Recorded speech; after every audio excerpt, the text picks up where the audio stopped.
This is Gamer Weekly, bringing you the latest of what the video game scene has to offer. On today's show, I have Peter Gardner of Made with Monster with Love. We're going to be talking about his game, Cadence. All right, and welcome to Gamer Weekly, the weekly show about video games. With me today is Peter Gardner of Made with Monster Love. Thank you for coming on to the show. Cool, excellent. Thanks for having me. So, your game is different, I would say, than any of the other games that I have interviewed for, because this is a music sandbox game, and I don't really know exactly what exactly is a music sandbox game. Can you kind of describe to me what Cadence is?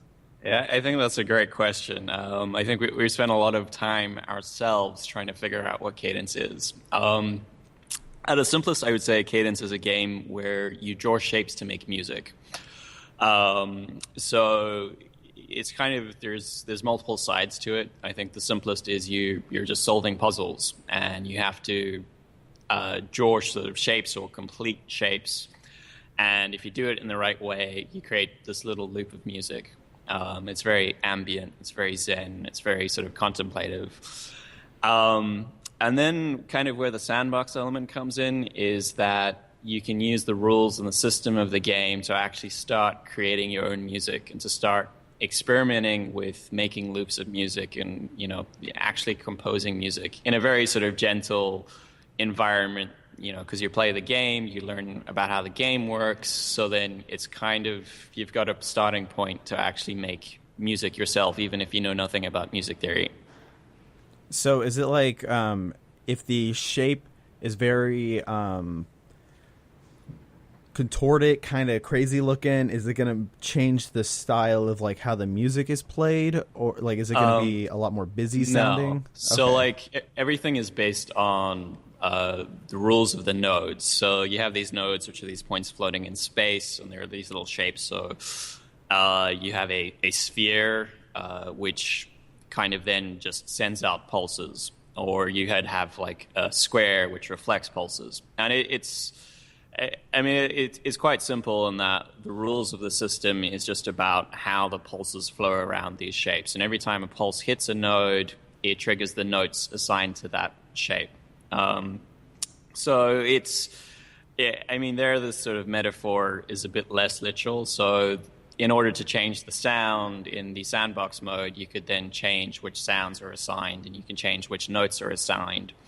But I think the really cool thing is that by creating this loop between all these shapes, I mean, it's quite hard to understand unless you see it. It's quite difficult to describe, but because of the rules of these nodes, you tend to get these very interesting patterns happening. And I think that's the real special thing in Cadence, is that very quickly you get interesting music happening, music that you might not come up with yourself, and it kind of sparks new ideas and goes down different directions.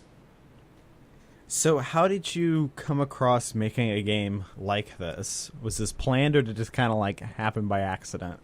Total accident. I was doing a game jam, and I was playing with the rules of the game, and then I added some sounds onto it. And one of the things that happens is there's multiple different ways to solve a lot of levels. And, you know, as I put these sort of very mellow sort of tones on just to make it kind of feel zen-like. And then I realized that with different solutions, actually there were different melodies happening. And I was like, hey, that's interesting. And as it happens, I used to be a sound engineer. So, you know, obviously a game that's making different melodies, I then started to run with that and started to think about, well, hey, how could we turn this into something that you could actually use? So what has been the biggest trouble that you have run into making a game like this? I'd say there's two troubles. On the one hand, the one is the design of it. You know, in some ways, we're trying to create a new way of making music, and that's I'd say that's a pretty tall order. I mean, it's something you can kind of plug away at for years, and you know, still find new things. But that's been really interesting from a creative point of view. The other thing that's been really difficult is actually financing this. So, you know, indie developer, you know, wear your heart on your sleeve, you know, doing games for the love of it. And when I originally started Cadence, I thought this would be a 6-month project. It would be this sort of small, simple game. And in true game developer fashion, I was wrong. So totally wrong about that. So yeah, it's been about 3 years now. And it's, kind of one of those things where you just kind of keep plugging away, and you kind of, you take on 1 or 2 contract jobs to kind of, fill the gaps, and then you keep scrapping away, and, you eat a lot of 2-minute noodles. But yeah, I think it's kind of really been quite a challenge just to make Cadence in the first place. And so the game is going to be in early access, but it's not available yet. When can you see yourself releasing it? This question, I've answered this question so many times, and I've always been wrong. Every time I've said it's going to be out by here, it's just we've sailed straight past that. So let's just say soon. I'm not going to make any more promises other than soon, because otherwise I'll probably be wrong. Well, that's good. I mean, you don't want it to be like it's and it just keeps getting pushed back more and more. It's and the more. famous it's done when it's done, I guess. Right.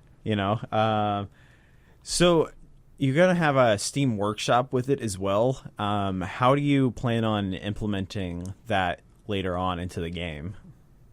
Right. So in the sort of sandbox editor, you can create your own compositions and your own levels. And what we've actually done is there's a browser in the game, so you don't even have to go to Steam. I think, Steam Workshop's quite awkward in that you kind of have to browse Steam and then download it, and then you go back to the game, and then the game sort of opens it.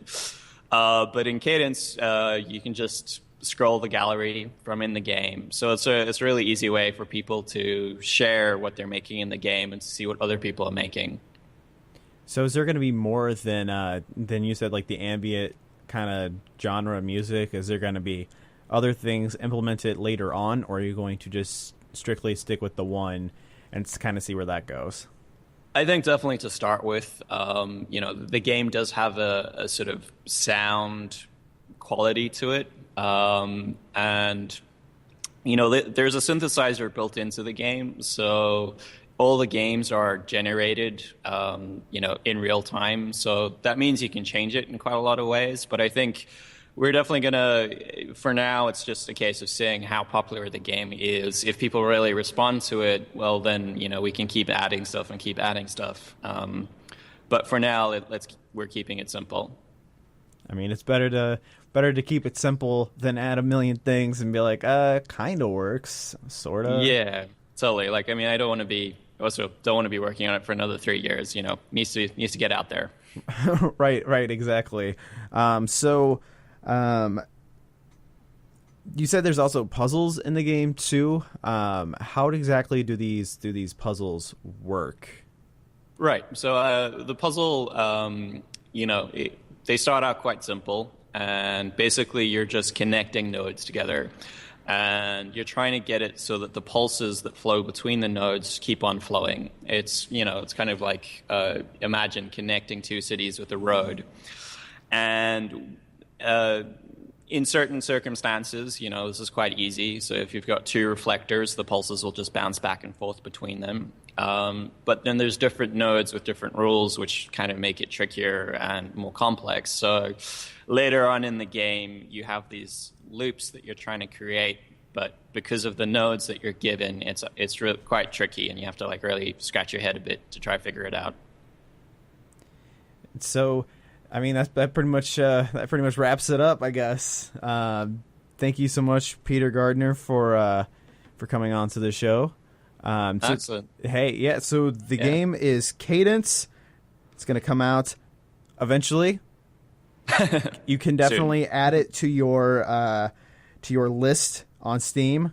See if you can flag it and be like, hey, let me know when more things happen with this game. It will be released in early access, and it's definitely worth checking out because it looks like a pretty awesome game. So, and if you like this show, fantastic, retweet it. And if you like more video game stuff, there's also other shows on gadget.tv as well. Once again, thank you so much, Peter. and I'll see you guys next week. Thank you for listening to this week's Gamer Weekly. This is Justin Banster signing off.